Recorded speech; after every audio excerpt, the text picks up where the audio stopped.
Next हम कुछ methods की बात करेंगे of testing. Every test used must be standardised as far as possible, that is carried out in the same way and under the same circumstances on each occasion. Some of the test in common use are as follows. सबसे पहला है हमारा functional test.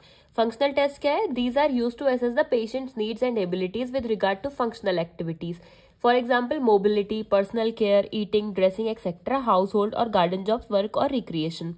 ये हम carried out करते हैं इन patients normal environment और in circumstances which are as nearly like it as possible. ये हमारा हेल्प करता है in providing a valuable treatment and estimating programme. Next हम बात करते हैं टेस्ट फॉर जॉइंट रेंज. हम जॉइंट की रेंज ऑफ मोशन भी टेस्ट करते हैं. This present many difficulties in practice. इसमें हमारे सूटेबल पोजीशन सेलेक्ट होती है for the patient so that he is stable to make sure that any structure which would limit the normal range of motion are relaxed. For example calf muscle हमारी relax होना चाहिए by flexing the knee to measure full range of ankle movement. ये हम measure करते हैं with the help of goniometer और ankle measurer. Normal range of motion varies considerably in individual and contralateral joint should be measured first when possible.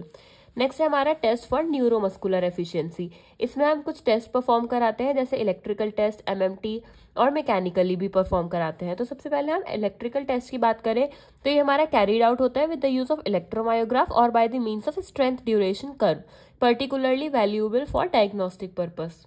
में हमारा आता है MMT. इसकी फुल फॉर्म होती है हमारी मैनुअल मसल टेस्टिंग. इसमें हम ये देखते हैं, इसमें हम मसल का देखते हैं कि हमारी मसल में कितनी स्ट्रेंथ है. तो इसमें हमारी 5 ग्रेड्स होती है, 6 ग्रेड्स होती है 0 to 5. तो 0 पे होता है हमारा नो कॉन्ट्रैक्शन, 1 में होता है हमारा फ्लिकरिंग कॉन्ट्रैक्शन, 2 में होता है हमारा small movement with gravity counter balance, 3rd होता है हमारा मूवमेंट अगेंस्ट ग्रेविटी, 4th होता है हमारा movement against gravity with minimal resistance और 5th होता है हमारा विद मैक्सिमल रेजिस्टेंस. नेक्स्ट है हमारा सर्कमफ्रेंस मेजरमेंट. इसमें हम टेप मेजर लेते हैं from some inextensible material is used to measure the circumference of limb at a predetermined level. Next है हमारा static power test. The power of static or isometric contraction may be recorded by the means of spring balance capable of registering up to 50 to 100 lbs. Next है हमारा dynamic power test. It is a method basis for progressive resistance exercise. The maximum weight which can be lifted only once through a prescribed range is called one repetition movement, or maximum weight which can be lifted 10 times at natural speed without rest.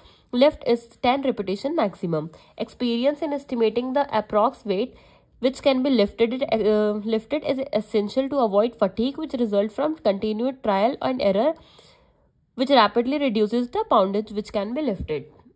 करते हैं planning the treatment. हम treatment को कैसे plan करेंगे? तो जब हमारा physiotherapist पूरा कंप्लीटली असेस कर लेगा पेशेंट की कंडीशन को और उसकी मेडिकल नोट्स देख लेगा, suitable activities or passive means are selected for inclusion in the treatment program. A wide knowledge of technique available in the ability to apply them with skill and ingenuity are needed. A suitability of any technique used is judged by the patient response and the extent to which it is effective for achieving or accelerating his recovery.